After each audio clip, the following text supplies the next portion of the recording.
नमस्ते विद्यार्थी मित्रों, हूँ अवचर देगामा उमा विद्या संकुल यूट्यूब चेनल में आप सबनु हार्दिक स्वागत है।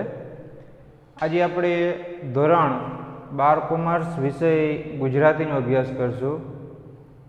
तो विद्यार्थी मित्रों, आज आपणे रिविजन स्वरूपे बीजो पाठ जे छे खीजड़ीए चेकरे एनो पार्ट बीजो एटले के भाग बीजो जे छे आज आपणे शुरू करशुं।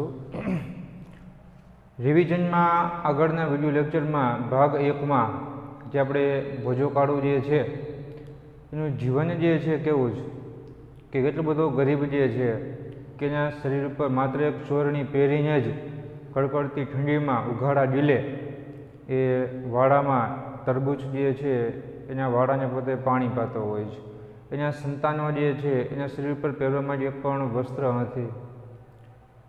एम भोजो काळो जे छे ए माधवजी कापड़ीनी दुकान में चोरी करવાનો पोते विचार करे छे, पण चोरी करता कदाच पकड़ाई जशे अथवा तो कदाच गामना शंकास्पद व्यक्तिनी यादी परथी पोलीसवाळा एना घरे आवशे, मार मारशे, चोरीनी कबूलात करावशे, मुद्दामाल क्यां पड्यो छे ए पोते टूंकमां बताववा माटे मार सहन नहीं थाय ने पोते चोरी करવાનું પોતે છોડી દે છે, વિચાર છોડી દે છે। ને ત્યાર પછી જે છે આપણે જોયું કે પોસ્ટમાસ્ટર સાહેબ જે છે એમના ઘરે દીકરાનો જન્મ થાય છે, દીકરો મૃત્યુ પામે છે। પછી પોસ્ટમાસ્ટર સાહેબ જે છે એ માધવજી કાપડની દુકાને જઈ અને મોંઘામાં મોંઘી જાતનું કપડું જે છે વેતરાવી એમાં બાળકને પોતે વીંટાળી અને ખીજડી ટેકરે જે છે એ પોતે દાટવા માટે જાય છે, દાટી આવે છે।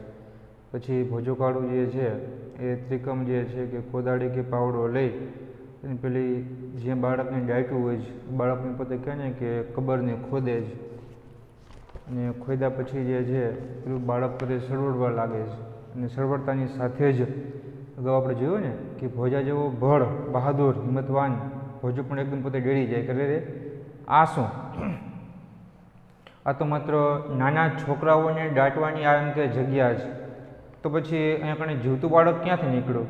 આ તો બાળક એમ કે જીવે છે, આ કોઈ ખવીસની રમત તો નહીં હોય ને, આ કોઈ ભૂત પ્રેતની એમ કે ચાલ તો નહીં હોય ને, પણ અત્યારે આવો વિચાર કરવાનો, આવી કલ્પના કરવાનો પણ એની પાસે એમ કે સમય ન હતો અને હાથમાં રહેલું બાળક જે છે એ તો બધે સળવળતું હતું, ડગતું હતું। હવે શું કરવું? કદાચ એ રડવા લાગશે તો, કદાચ રડવા લાગે તો કદાચ આજુબાજુના ગામના લોકોને કદાચ ખબર પડી જાય કે આ ભોજો કાળો જે છે જે મૃત બાળકોને આપણે જમીનમાં એમ કે દાટીએ છીએ એ પાછા પોતે એમ કે કાઢી લે છે, તો એની ઘોરખોદ પ્રવૃત્તિ જે છે એમ કે ખબર પડી જાય। એટલે ભોજે વિચાર્યું કે બાળક હજી રડવા લાગે, ગામના લોકોને ખબર પડી પહેલાં તો સ્થળ છોડીને એમ કે જાયેલો જાઓ। પણ શું કરવું? ચોરેલી વસ્તુ મૂળ સ્થાને ગોઠવી દેવી, 100% સલામત માર્ગ તો એ જ હતો, તો પછી આ ઘોર ખોદવાનો મૂળ ઉદ્દેશ માર્યો જ જાય। અંગ ઢાંકણ કપડાનું શું? ત્યારે ભોજે કોઈ વિચાર કર્યો, પણ બાળક તો એમ કે સળવળવા લાગ્યું, તો હવે શું કરવું? તો આજે ચોરેલી મૂળ વસ્તુ એટલે પેલું બાળક જે છે કપડું જે છે પાછું એમ કે જમીનમાં દાટી દઉં, તો કે 100% સલામત માર્ગ તો રસ્તો એ જ હતો કે જો કદાચ પકડાઈ ન જવું હોય તો બધી જ કાપડ જે છે બાળક જે છે જમીનમાં એમ કે દાટી દેવાની। વળી ભોજે કોઈ વિચાર કર્યો કે જો કદાચ 100% માર્ગ તો આ જ હતો કે ભાઈ જમીનમાં પાછી દાટી દેવાનો, તો પછી આ ઘોર ખોદવાનો કે જમીન ખોદવાનો પછી એમ કે ઉદ્દેશ શું હતો? જમીન ખોદવાનો મૂળ ઉદ્દેશ્ય તો એ જ હતો કે જમીનમાં દાટેલું પેલું કપડું જે છે એ કપડું કાઢી અને પોતાના બાળકો જે છે કે પોતાની પત્ની જે છે એની પર વસ્ત્ર ટૂંકમાં ગણી કે ઢાંકી દેવું। તો પછી કદાચ જો મૂળ ધ્યેય જે હતો કે ભાઈ કપડું કાઢીને લઈ લેવું પણ ફરી પાછું આજે કપડું જમીનમાં દાટી દેવું, તો પછી ઉદ્દેશ માર્યો જાય, તો પછી જમીન ખોદવાની એમ કે જરૂર જ શું હતી? અને પછી વિચાર આવ્યો કે અંગ ઢાંકણ કપડાનું શું? મારી પત્ની કુબામાં જે જીવલી જે છે એ બધી નિવસ્ત્ર બેઠી છે, તો પછી આ જે કપડું કદાચ પાછું જમીનમાં દાટી દઈશ તો પછી મારા પત્નીના શરીર પર જે છે એમ કે કપડાનું શું થશે? કપડું ક્યાંથી લાવીશ? લુગડું ઉતારીને છોકરો પાછો તો એમ ધરબી દઉં? આ વિચાર આવતા તો આવી ગયો, પણ એની ભયંકરતાથી પોતે ધ્રુજી ઉઠ્યો, મારે કેટલા ભવ કાઢવા છે? તે આવી બાળક હત્યાનું પાતક માથે લઉં, પાતક એટલે કે પાપ। એટલે ભોજો કાળો વિચારે છે કે લાવને આ બાળક જે છે બાળકને પાછું દાટી દઉં અને લુગડું જે છે લુગડું ઉતારી લુગડું કાઢી લઉં અને પાછું બાળક જે છે જમીનમાં એમ કે દાટી દઉં। આવો વિચાર આવ્યો, પણ વિચાર આવતાની સાથે જ ભોજો કાળું જે છે તે પોતે ધ્રુજી ઉઠ્યો. એને ખૂબ જ એમ કે પસ્તાવો થવા લાગ્યો, પોતે ડળી ગયું. કરે રે આ બાળક જીવતું છે ને જીવતા બાળકને ફરી પાછું કે જમીનમાં એમ કે દાટી દઉં અને આ જે બાળ હત્યાનું પાપ જે છે મારા માથે લઉં, બાળ હત્યાનું જે છે પાપ એમ કે મારા માથે એમ કે ઓહરી લઉં. હવે મારે કેટલા ભવ કાઢવાને બાકી છે? હવે મારી વૃદ્ધાવસ્થા તો આવી ગઈ છે. હવે માત્ર જેટલા વર્ષો જીવો એટલા વર્ષ એમ કે જીવવાનો છું ને, તો મારે એમ કે અંતિમ ક્ષણોમાં છેલ્લી ઘડીએ આ બાળકની હત્યાનું એમ કે પાપ મારા માથે લઉં, બાળકની હત્યા કરું મારા હાથે? ના ના, એ બાળકને એમ કે દાટવું નથી. બાળ હત્યાનું પાપ જે છે એ મારા માથે નથી લેવું. હિરણની ઉપરવાસની ભીમપાટ ઉપર ટાઢના ઠૂંઠવાતા શિયાળિયાની લાડી સંભળાય. ગામ તરફથી કોઈનો ખોખારો પણ કાને પડ્યો. હવે આ ખોદેલી ઘોર ઉપર વધારે સમય ઉભા રહેવું સલામત નહોતું. કશો પણ વિચાર કરવા રોકાયા વિના ભોજો બાળકને લઈ સડસડા ટેકરો ઉતરી ગયો અને કૂબામાં આવી ઊભો. ઓરડો ઓજનાર આઈની જેમ કૂબો ઓજીને જ પડી રહેતી જીવલી આજે મળનાર ખાપણિયાની કાપડાની રાસામાં જાગતી જ બેઠી હતી અને એક તાપણાના તાપે ટાઢ ઉડાડી રહી હતી. પણ ભોજાએ જ્યારે કપડા ઉપરાંત એક જીવતા જાગતા બાળકને પણ રજૂ કર્યું ત્યારે જીવલી જગાઈ ગઈ. ખીજડીએ ટેકરે અનેક જાતના ચડિતરો થતાં જીવલીએ જાણ્યા હતા અને જીરવ્યા પણ હતા. આજનો બનાવ કોઈ ચડિતર નહીં પણ પૂરેપૂરો વાસ્તવિક અકસ્માત જ છે એવી ખાતરી થતાં એણે વત્સલ માતા બની જઈ આ નવજાત બાળકને છાતીએ લીધું.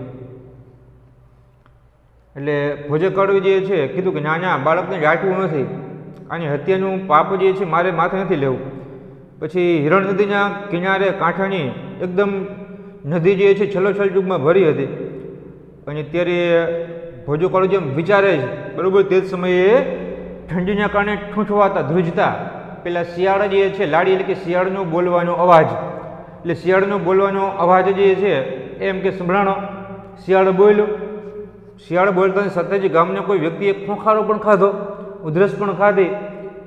એટલે ભોજા કાળુએ સાંભળ્યું કે એક બાજુ શિયાળનો બોલવાનો અવાજ આવે છે, બીજી બાજુ ગામનો કોઈ વ્યક્તિ જે છે ખોખારો ખાય છે, પોતે જાગી ગયો છે અને કદાચ એ વ્યક્તિ એકને કદાચ આવે, કદાચ ખબર પડી જાય તો કદાચ મારી ઘોરખદ પ્રવૃત્તિ જાહેર થઈ જાય. માટે કહે ને કે હવે વધારે સમય આ ખીજડી ચક્રે ઊભા રહેવું કે સલામત નથી. વધારે સમય ઊભા રહીશ કદાચ પકડાઈ જાવ તો, એટલે ઝડપ થઈ જાય છે કુબા ભેગો એમ કે થઈ જાવ. પછી ભોજા કાળુએ કાંઈ પણ જાતનો વિચાર કર્યા વિના જ એ બાળકને કપડું બધું જ લઈ ઝડપથી સસડાટ કરતો એ પોતાના કુબામાં જે છે એ આવી પહોંચ્યો. કુબે આવ્યો તો આઈ એટલે કે માતાજી. કીધું કે ઓરડો ઓઢનાર આઈની જેમ કૂબો ઓઢીને જે પડી રહેતી જીવલી આજે મળનાર ખાપણિયા કપડાની આશામાં જાગતી જ બેઠી હતી. ખાપણ એટલે કે મૃતદેહ ઉપર ઢાંકવામાં આવતું સફેદ કે લાલ કપડું જે છે તે એટલે કે ખાપણ, અને આ એટલે કે માતા એટલે કે માતાજી. આપણને ખબર છે કે કોઈ પણ મંદિર જે છે એમાં માતાજીની કદાચ મૂર્તિ હોય તો મૂર્તિ અંદર ટૂંકમાં બેઠેલી હોય અને ઉપર સરસ મજાનું મંદિર જે છે એ મંદિરમાં માતાજીની મૂર્તિ એમ કે સ્થાપિત કરવામાં આવતી હોય છે. એવી રીતે કહે છે ગણે કે ઓરડો ઓઢનાર, કદાચ કોઈ મંદિર હોય, મઢ હોય માતાજીનો કે ઓરડો જે છે એમાં અંદર મૂર્તિ જે છે કે માતાજીની જે કંઈ પણ સ્મૃતિ ચિહ્ન જે કંઈ પણ જે છે એની ઉપર ટૂંકમાં સરસ મજાનું ટૂંકમાં મંદિર હોય તો ઓરડો ઓઢી જેમ ટૂંકમાં માતાજી એમ કે બેઠા હોય એવી જ રીતે અત્યારે કૂબો રોપી પેલો ઓરડો ઓઢી કૂબાની અંદર જીવલી જે છે માત્ર નિવસ્ત્ર થઈ અને પેલા ખાપણની રાહ જોતી પોતે બેઠી હતી કે હમણાં મારો પતિ જે છે આવશે અને પેલું મૃત બાળકનું જે ખાપણ જે છે એ ખાપણ લઈ આવશે તો ખાપણ હું કહે ને કે ઓઢીશ અને મારું ટૂંકમાં કહે ને કે જે શરીર જે છે એ ખાપણથી એમ કે ઢાંકી દઈશ. એટલે મારી જીવલી જે છે માત્ર કૂબામાં નિવસ્ત્રી થઈ અને ખાપણીયા કપડાની રાહ જોતી પોતે બેઠી હતી. માત્ર બાજુમાં એક તાપણું હતું, એ તાપણું જે છે સળગતું હતું. માત્ર તાપણાના જ આધારે એ ટાઢ ઉડાડતી અને શરીર પર પણ વસ્ત્ર તો હતું નહીં, એટલે ટાઢ ઉડાડતી પોતે બેઠી હતી. જ્યારે ભોજા કાળું આવી અને પેલું બાળક જે છે કપડું જે છે એ પેલા જીવલીના એની પત્નીના હાથમાં આપ્યું ત્યારે જીવલી પણ એકદમ જગાઈ ગઈ, એ પણ જડી ગઈ. કરે રે આ શું? કારણ એ જીવલી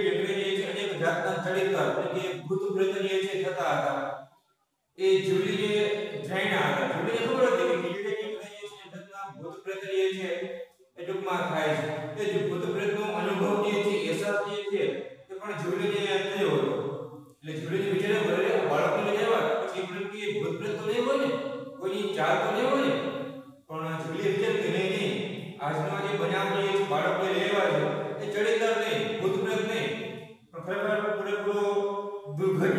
વાસ્તવિકતા જેમ કે બની કદાચ ભૂલ થઈ જાય છે, કદાચ એ લોકો જીવતા બાળકને ઘરમાં એમ કે ગાડી દીધું છે, પછી જીવડે ખબર પડી જોયું વેણ નહીં પોસ્ટ માસ્ટર સાહેબના ઘરે દીકરો જો જન્મ થયો તો ઘણા બધા લોકો કહેતા હતા કદાચ એ જીવતું બાળક હશે, ભૂત પ્રેત છે નહીં. પછી જીવડે જે છે પ્રજાપતિની પત્ની કોઈ બાળકને પોતાના ખોળામાં લે છે, એક વત્સલ પ્રેમાળ માતા બની પેલા બાળકને પોતે વહાલ ભેતરીએ છે એ પોતે કરવા લાગે છે, પોતાની છાતી જે છે પોતે ભડકાડી ને વહાલ કરે છે.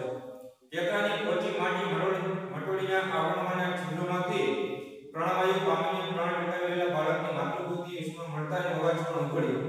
તે મધરાતે જે ભોજાએ પોસ્ટમાસ્ટર જેડીની સાંકળ પકડાવી પોતે કરવા ધારેલા ભોજાની સવિસ્તર કબૂલાત કર્યા પછી ભોજો છોભેલો બનીને પોસ્ટમાસ્ટરની સમક્ષ ઉભો રહ્યો. મુખ્ય ભેડેલી આગળ મોંમાં નાખવા મતતા બાળક ભણી પોસ્ટમાસ્ટર તેમજ પત્ની અંદર આની બેર જોઈ રહ્યા હતા. હમણાં મને પોલીસ હવાલે કરી દેશે એવો ભય ભોજાને સતાવી રહ્યો હતો.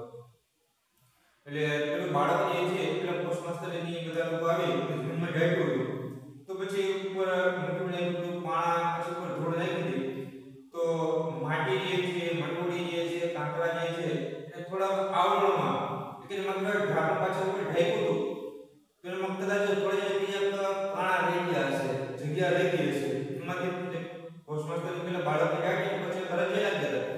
જ્યારે પોસ્ટમાસ્ટર પેલા બાળકને જન્મ ડાયટો પછી ઉપર ધૂળ કે પથ્થર કે કંઈક નાખ્યું માં થોડીક જગ્યા રહી ગઈ છે, જગ્યામાંથી શ્વાસ લઈ પેલું બાળક જે છે પોતે એમ કે જીવતું રહી ગયું ને પછી ભોજો કાઢો ગયો એ પથ્થર અને ધૂળની બધી બહાર કાઢ્યો એના કારણે જોયું કે બાળક જે છે એ પોતે જીવતું રહ્યું. પાછું બાળકને ઘરે લઈ આવ્યા ત્યારે પ્રેમાળ માતાની ઉષ્મા જે છે માતાનો પ્રેમ માતાનો બહાર જે છે પેલા બાળકને કહે ને કે મળ્યો એટલે માટે બાળક જે છે અવાજ ઉભર્યો, બાળક પોતે રડવા લાગ્યું, બાળક પોતે જે છે અવાજ ગરવા લાગ્યો.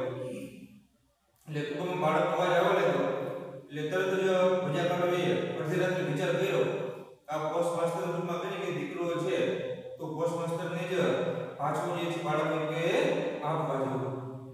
તરત જ અડધી રાત્રે ભજાકાળોની એમની પત્ની જીવલી જે છે પોસ્ટ માસ્ટરના ઘરે એ પોતાના એટલે કે પોસ્ટ માસ્ટરના દીકરાને આપવા માટે જાય છે. જઈ એની દરવાજાની સાંકળ જે છે પોતે પકડાવી દરવાજો ખોલ્યો પછી ભોજોકાળો જે છે પોતે કરવા ધરેલા ગુનાની સવિસ્તાર કબૂલાત કરી. એટલે ભોજોકાળો જે છે જે ગુનો થઈ ગયો હતો પોતે કબૂલાત કરી કે પોસ્ટમાસ્ટર સાહેબ મારાથી તમને ભૂલ જે છે થઈ ગઈ કે મારી પત્નીની વસ્ત્ર હતી અને તમારો પુત્ર જે મૃત્યુ પામ્યો હતો એનું ખાપણ જે છે પકડ લેવા માટે હું ખબર મેં ખોઈ દી અને એમાંથી બાળક જે છે કે જીવતું એમ કે નીકળ્યું છે. મારાથી કેટલું મોટી મોટી એમ કે ભૂલ થઈ ગઈ છે બાળક તમને પાછું આપવા માટે એમ કે આવ્યા છે. એટલે કઈ રીતે ગુનો જે કર્યો એ ભૂલ થઈ ગઈ ગુનો પોતે કબૂલ પણ કરી લે છે. કબૂલ કર્યા પછી જે છે પોતે છોડેલો કારણ કે ખોટો પેડો હોય એ રીતે પોતે ભોજ પણ ભોગતો પોતે નીચું મત રાખીને ઊભો હોય છે.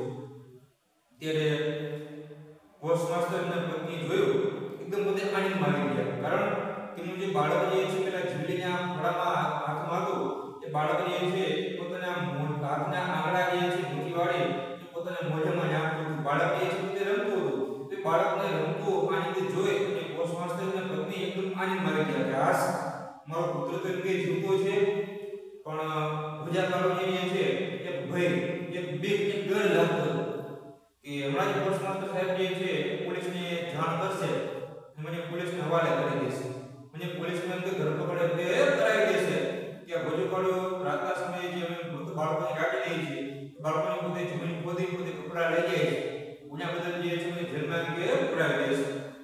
હું તો તમને પહેલેથી જ કહેતી હતી કે ડાક્ટર જવાની ઉતાવળ કરો ને ડાક્ટરને જણાવીને પાકી ખાતરી કરાવો પણ તમે માન્યા નહીં. પુત્ર પ્રાપ્તિથી અડધી થઈ જતા પત્ની મીઠો ટપકો આપવા લાગી.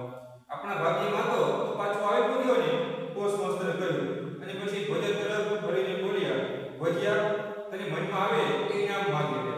કશું પણ બોલવાના અત્યારે ભોજને હામ કે હોશ રહ્યા નહોતા એ માત્ર હાથ જોડી શક્યો પોતે કરેલા ગુનાહિત કૃત્ય બદલ ક્ષમા માંગતો હોય એ રીતે.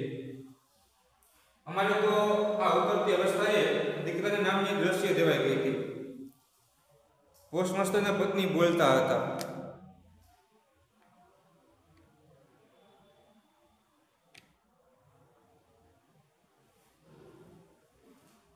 છતે છોકરે વાંચે જેવું થઈ પડ્યું તે મારું નામ એનું રાખ્યું.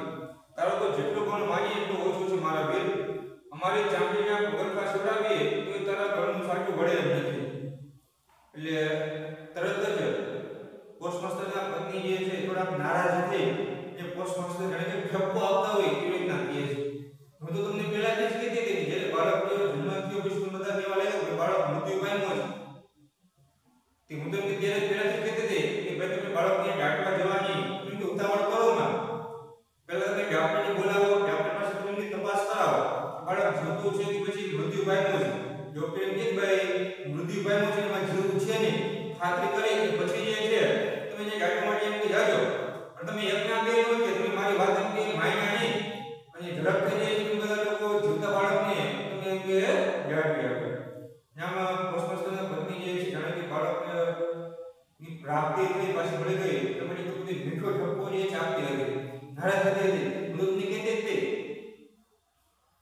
તરત જ પોસ્ટમાસ્ટર કહે છે પણ આપણા ભાગ્યમાં હતો તો પાછો આવી બન્યો ને. તારી વાત સાચી કે તું કહેતી પણ માન્યા નહીં પણ આપણા નસીબમાં હતો, આપણા ભાગ્યમાં હતો તો ભગવાન એમ કે આપણને પાછો દીકરો જે છે એ આપી દીધો ને. પછી પોસ્ટમાસ્ટરે જે છે ભોજા સામે જોઈ કીધું કે ભોજા તને મનમાં આવે અહીંયા તું માગી લે. કારણ કે મારા ઘરમાં દીકરો ઘણી બધી દીકરી 3-4 5 દીકરીઓ હતી. પછી દીકરાને એમ કે જન્મ થયો જેના કારણે મારો વંશ આગળ એમ વધે પણ અમારે ભૂલ થઈ ગઈ કે બાળકને રાખી આવ્યા હતા પણ મારા નસીબમાં તો માટે કીધું કે તારા કારણે જે છે ફરી પાછું દીકરોની પાછળ અમને મળી ગયું. માટે મેં એકદમ ખુશ છે અને આ બદલ જે છે ભોજા તારે જે કંઈ ઇનામ જોતું હોય ને ઇનામ તું કે માગી લે. ત્યારે ભોજા કાળુના મનમાં તો કાંઈ પણ બોલવાની અત્યારે હોશ જે છે હિંમત જે છે તાકાત જે છે એના એમ કે હતી નહીં. તો માત્ર બસ બે હાથ જોડી નીચું માત્ર કે પોતે માત્ર ઊભો રહ્યો. જાણે પોતે ગુનો કર્યો છે, અપરાધ કર્યો છે એટલે બધે જાણે પોતે બે હાથ જોડી જાણે પોતે માફી માંગતો હોય નીચું માત્ર બધું બોલે છે મારે ગુનો કર્યો છે તો મને કે જેલમાં જવું પડે સર મને કે માફ કરી દો. અને બીજું કાંઈ નહીં જોતું આમ બોલ્યા ચેલા વિના ન તો મસ્ત કે બે હાથ જોડી પોતે ઊભો રહે છે.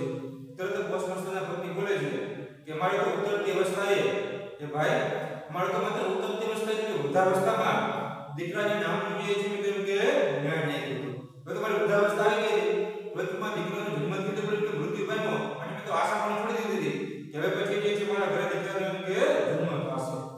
મારે તો છતાં છોકરે વાંજ્યા જેવું થઈ ગયું ભાઈ. કારણ કે મારા માત્ર દીકરીઓ હતી, દીકરો તો હતો નહીં, લોકોને દીકરો આપ્યો હતો છતાં પણ જે છે તમે ડાકી એવા એટલે છતાં છોકરો જે છે એ વાંજ્યા જેવું થઈ ગયું. માટે એ મારા બીજા એ તો મારું કહ્યું કે નામ લેવાનું રાખ્યું. કારણ કે તારા કારણે મારો દીકરો જે છે પાછો અમને મળી ગયો એના કારણે મારો વંશ જે છે આગળ વધશે. માટે એ ભાઈ તારો જેટલો પણ અમે માનીએ તારો જેટલો ઉપકાર અમે માનીએ એટલો એમ કે ઓછો છે. ને કદાચ તારો ઉપકાર તો બધો જે છે તારો મારો જે ઉપકાર છે એ ઉપકાર પાછો વાળવા માટે કદાચ અમારા ચામડીના કદાચ ભોગે ચપ્પલ સીવડાવી કદાચ તારા પગમાં પહેરાવી ને તો પણ તારા ગણનો ઉપકાર જે છે બધો જે છે એ વાળી શકીએ નથી. તારો ઉપકાર તો બધો એમ કે નહીં ચૂકી સુધી મારા વીરા અને જે જોઈએ ને એમ કે માગી લે. જકીને માગી લે ભોજા. પોસ્ટમાસ્ટરે ઘરેથી કહ્યું. એટલે પછી પોસ્ટમાસ્ટર સાહેબ કહે છે ભોજા હું કહું છું એકદમ આનંદમાં છે, ખુશ છે. મને તારે જે જોઈએ ને તું માગી લે. ઝડપથી નામ જે છે માગી લે. તારે શું જોઈએ છે બોલ. તારે જે જોઈએ ને એ મેં તને આપશું. મોટા સાહેબ ઇનામ લેવા સારું ને એટલે નતો જોડ્યો પણ બાયડી આબુ ડાપર લકડો લીલો નથી જડતો ને બહુ જોડે નકડા બચડા એમાં આવી જાય છે. એક એક જોડી કપડા લુગડા અપાવો તો મોટું નામ જોડ્યું ઘણું ભોજે માગણી કરી. તરત ભોજો કાળો કહે છે બે હાથ જોડીને કે મોટા સાહેબ ઇનામ લેવા માટે ખીચડે જેટલે ખબર પોતો નતો જોડ્યો કે પોસ્ટમાસ્ટર જે છે મને ઇનામ આપશે આ કરશે તે કરશે પણ હું માત્ર ખીચડે જેટલે આ ખાપણ શું કામ લેવા જોડ્યો તો મારી પત્ની જે છે મારી પત્નીની આબરૂ ઢાંકવા માટે મારી પત્નીની ઇજ્જત ઢાંકવા માટે એ સિર્ફ એક પણ વસ્ત્ર નહોતું. મારી પત્ની જે છે કુવાની અંદર નિવસ્ત્ર થઈ ઉઘાડા ગયેલી ઉઘાડા શરીરે જે છે પોતે માત્ર કેવી બેઠી હતી અને એટલા માટે કહ્યું કે અમને એક લીલો જે છે ટુકડો જે છે પરંતુ જડતો નથી માટે શું કરીએ ગરીબ છીએ એટલા જ માટે પેલું ખાપણ જે છે એ ખાપણ લેવા માટે મારી પત્નીની આબરૂ ઢાંકવા માટે થઈ અને મેં પેલી ખબર જે છે કે ખોદી હતી સાહેબ. અને મારા બેચારા નાના બાળકો જે છે આટલી બધી ગળગળતી જિંદગીમાં ખૂબ જ ખુશ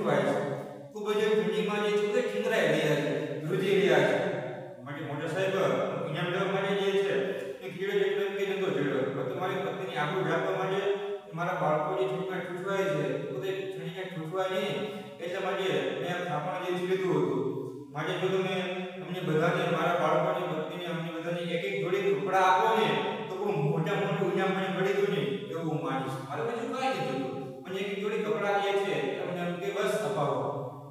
બસ માગી માગીને આટલું જ માંગ્યું.